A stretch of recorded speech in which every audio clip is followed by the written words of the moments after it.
Hi there, yet another video from me, this time covering the remaining part of topic 4.5 on mass spectrometry and infrared spectroscopy. We'll begin with mass spectrometry, and the first thing I want you to do is to watch the first video that I've sent you on the email, the designated time section only. Right, that will have just given you a brief reminder of how mass spectrometers work. Now, we have actually covered mass spectrometry before, of course, but that was in the context of mass spectrometry of elements, when elements are separated into their isotopes, and by detecting the mass and abundance of different isotopes of an element, we can work out its relative atomic mass. In fact, it won't do any harm at all to have a quick bit of revision of how to do that. So here's some data for magnesium. Pause the video and quickly work out its relative atomic mass, please. Okay, hopefully this is what you've got. You just, for each isotope, multiply its mass by its abundance. That should be your answer. If you will put 24.3, that's fine. I didn't specify significant figures, so if you've gone to the default 3, that's fine. 24.32 also fine. Okay, that's mass spectrometry of elements, but in this topic we really want to look at mass spectrometry of organic compounds. Now, you still use exactly the same instrument and the compounds still go through exactly the same stages, but something extra happens to organic compounds in a mass spectrometer that doesn't happen to elements. To give you some insight into that, I now want you to watch the second video in my email. Pause and come back to me when you're done.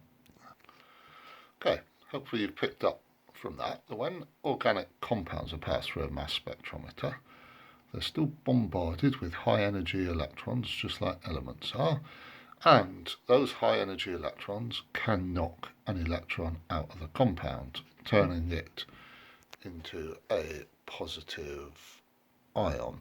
For example, butane C4H10 could be turned into C4H10 plus due to losing one electron.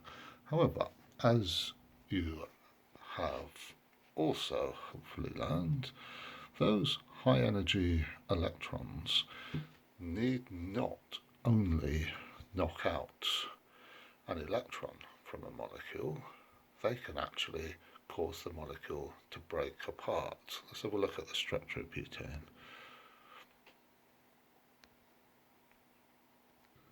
Okay, so here's butane. Now, these molecules, as I've said, are bombarded with high energy electrons. Now, just by random chance, some molecules may not be hit at all. And if they're not, they don't even lose an electron. They remain as C4H10 molecules. However, if that is the case, as they're passing through the magnetic field, if they are not charged, they will not be deflected at all by the magnet and will just continue in a straight line and will never hit the detector. So will never show up on the mass spectrometer, not on the sort of computer generated graph of the mass spectrometer anyway. So only the particles that become ionized will show up. Now, as I said, some of the molecules, the fortunate ones, will lose nothing more than one electron. So will come out of the mass spectrometer as C4H10 plus ions. Other molecules will not be so fortunate, however. Right, now these high energy electrons can break bonds anywhere in a molecule. Some molecules, for example, might lose an H and just turn into C4H9 particles.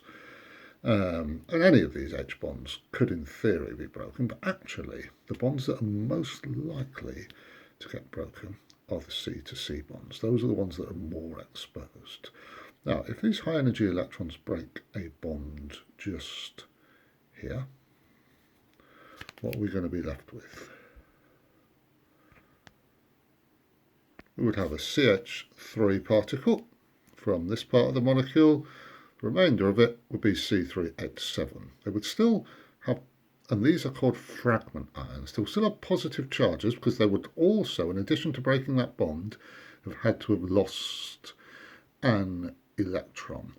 Again, not all CH3 fragments might lose an electron, but if they don't, they won't hit the detector. So you'll have CH3 plus fragments and C3H7 plus fragments. But that's if the bond is broken in the first position. What if it's broken here? Instead, some molecules might have that bond broken. What do we get then? Well, we get two C2H5 plus fragments. Of course, there's a third bond that could be broken, but if I break this bond, it's the same as breaking the first bond. I just end up with a CH3 and a C3H7 again. So by breaking the three main C to C bonds, the different fragments I can get are CH3 plus, C3H7 plus, or C2H5 plus. And these fragments all have different masses, as shown there. So let's now relate this to an actual mass spectrometer printout for butane. Here we are. Now, first thing to look for from the mass spectrometer is what we call the molecular ion, the ion with the highest mass, which in the case of butane is this ion at 58.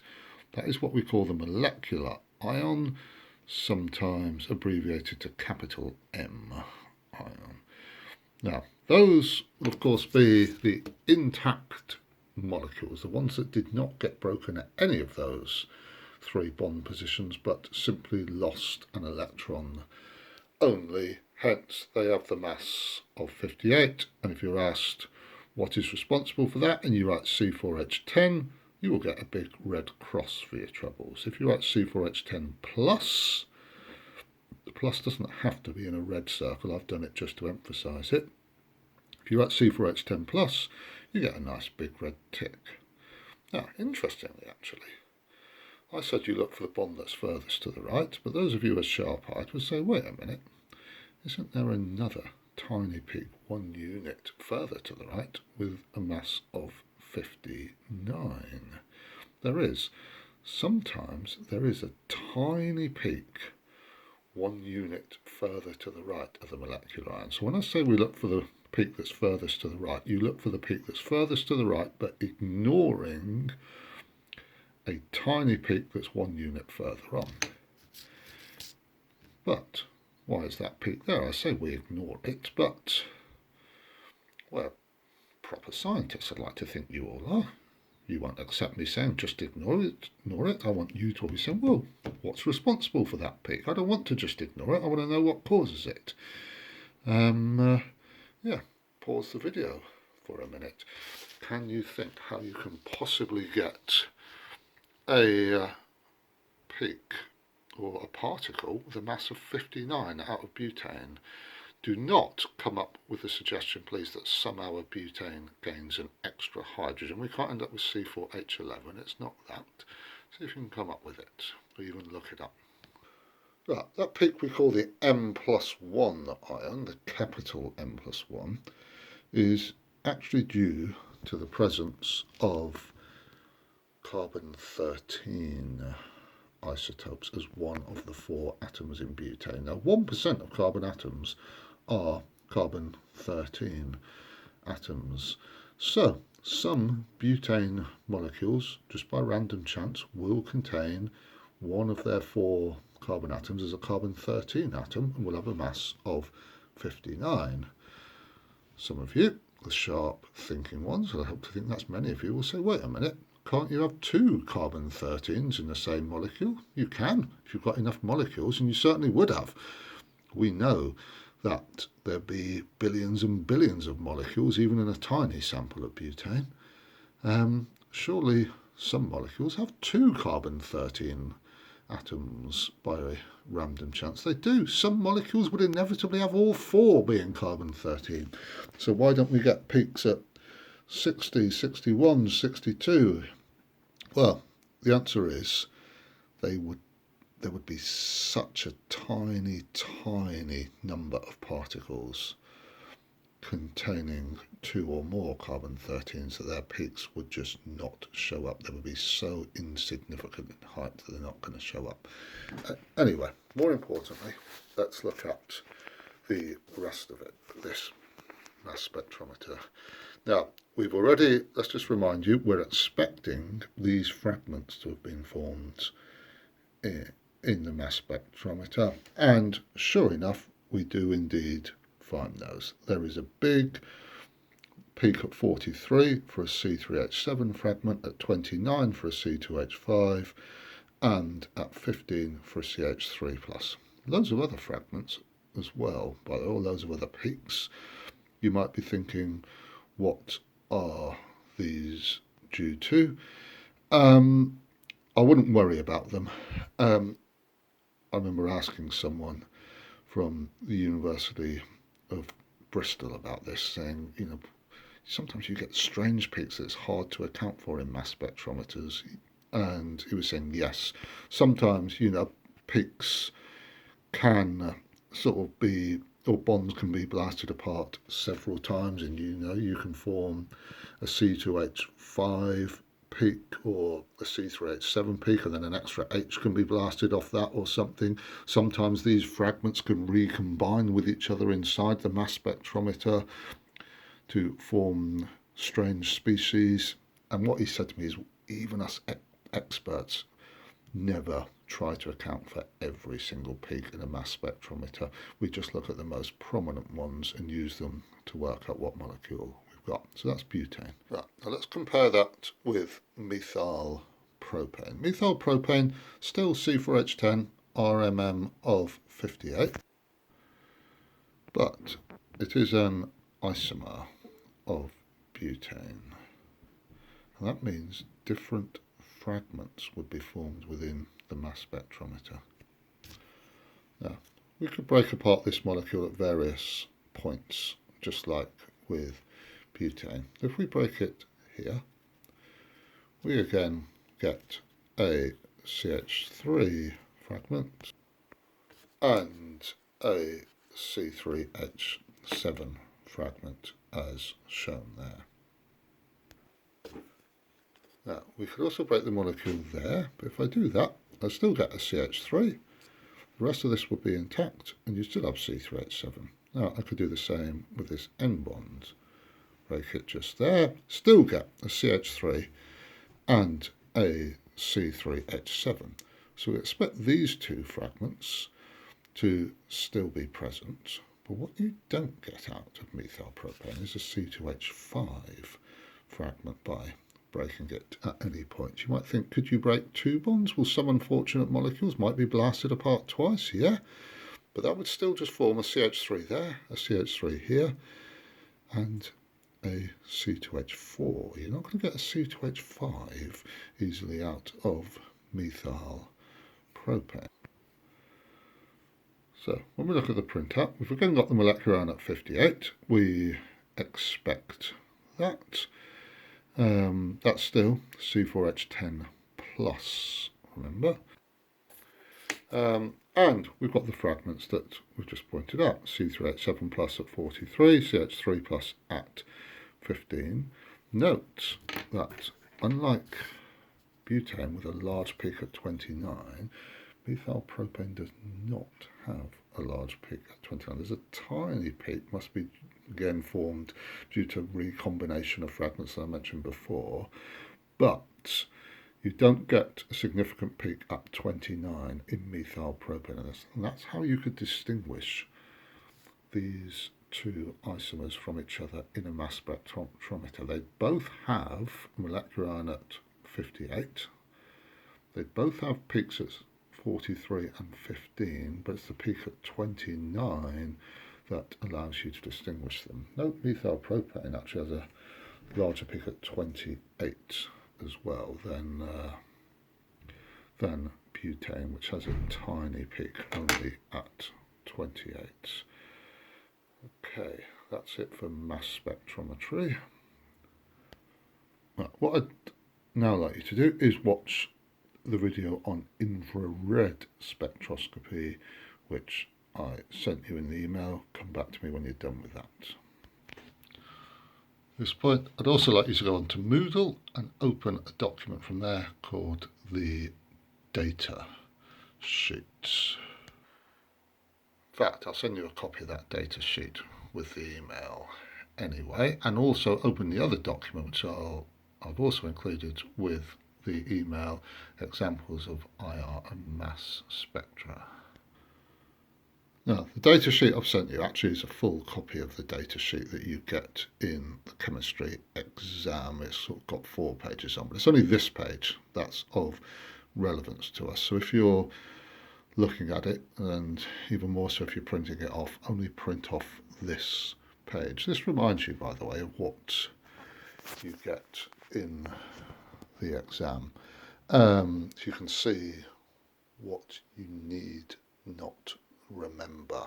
There are a few extra little bits of data there, and you get all these IR bonds and their wave numbers. So first thing to say is you don't have to remember these. In fact, you don't even, especially at A1 level, have to even use all of these. There are only 4 of these bonds that you even have to be able to use at the moment, and they are highlighted on the document of examples of IR spectra that I've sent you. So let's have a look at that.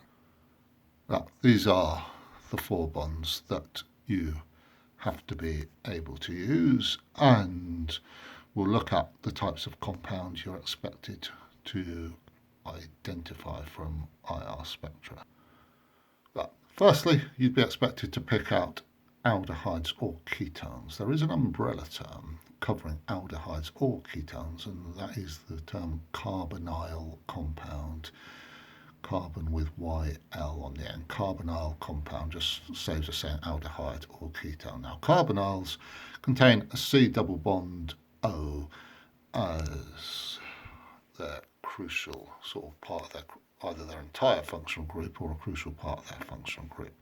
Now, C double bond O's, as we can see in this table, have a peak between 1630 and 1820. If you look at this spectrum, it does indeed have just that. So there's a C double bond O peak. I've given you the example of it so you can sort of get used to picking it out. It's a fairly narrow peak, but it is tall or long and quite distinctive in shape. With a bit of practice you get used to picking those out.